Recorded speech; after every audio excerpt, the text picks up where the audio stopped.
Assalamualaikum warahmatullahi wabarakatuh. Sampurasun wilujeng enjing sadayana patukang di sareng Bapak Herengku Sujaya.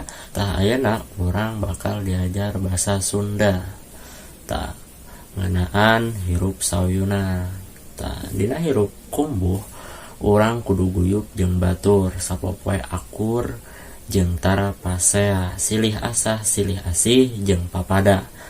Hirup sauyunan bakal nyiptakeun kating triman jeung kabagjaan kabeh masyarakat hirup sugema lantaran aman jeung damai. Tah urang ayeuna bakal diajar pupuh. Yan pupuh teh kabehna aya 17 ngan urang bakal diajar salah sahiji dina 17 pupuh eta nyaeta pupuh magatru.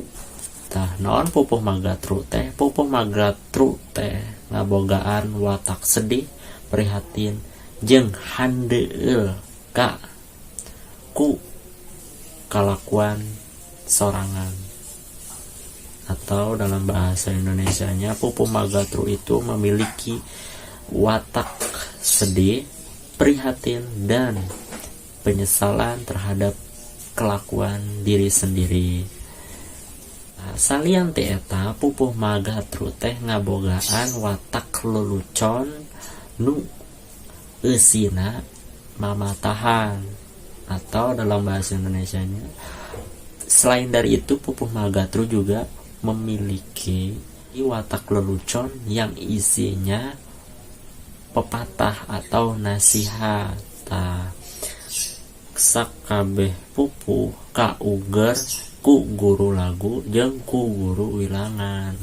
Praku hidup tengetan patokan pupuh magatru nurek dijelaskeun ayeuna.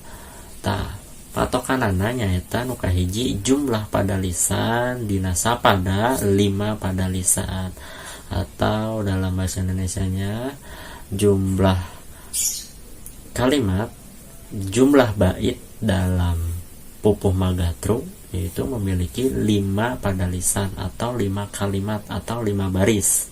Nu kadua guru lagu nyaeta vokal tungtung nu aya tina unggal pada lisan atau huruf vokal yang berada pada ujung kalimat atau ujung baris. Yang ketiga guru wilangan nyaeta jumlah engang atau suku kata engang itu dina masing-masing pada lisan, atau dalam bahasa Indonesianya yaitu jumlah suku kata di masing-masing kalimat atau di masing-masing baris.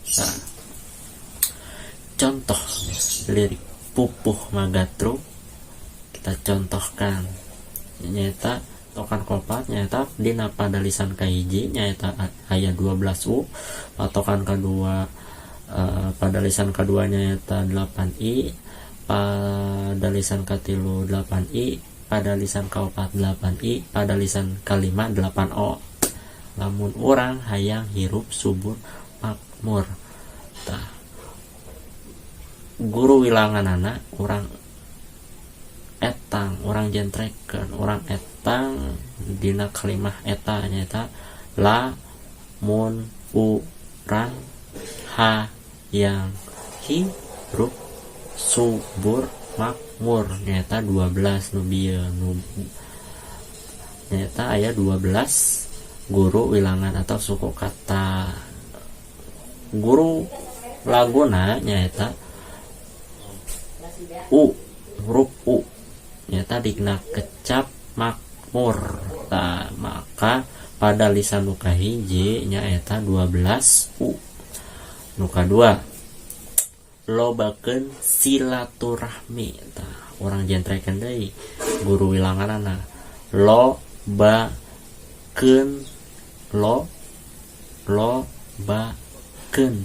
silaturahmi aya 8 guru wilangan. Jeung guru laguna atau vokal tungtungna nyaeta huruf i dina kecap silaturahmi. Maka pada lisan nu kadua nyaeta 8i Nah, pada lisan katilu nyaeta sangkan urang loba dulur. Sangkan urang loba dulur. Sangkan urang loba dulur aya 8 guru wilangan jeung guru laguna nyaeta huruf U dina kecap dulur. Maka pada lisan katilu nyaeta 8 U. Pada lisan kaopat nyaeta kacai jadi salewi. Orang jentrekan guru wilanganna nyaeta kacai jadi salewi. Ya 8 guru wilangan jeung guru laguna nyaeta dina huruf vokal tungtung aya huruf I. Maka 8 I. Pada lisan nukat 5 nyaeta ulah poho gotong royong. Jentrekan deui guru wilanganna ulah poho gotong royong. Aya 8 guru wilangan jeung guru laguna. Guru lagu atau huruf vokal ujung atau huruf vokal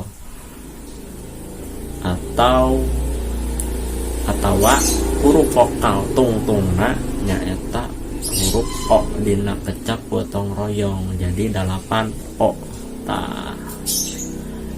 Tah gitu patokan jeung aturan dina pupuh magatru. Tah hidup tos ngaregepkeun naon pupuh magatru treh.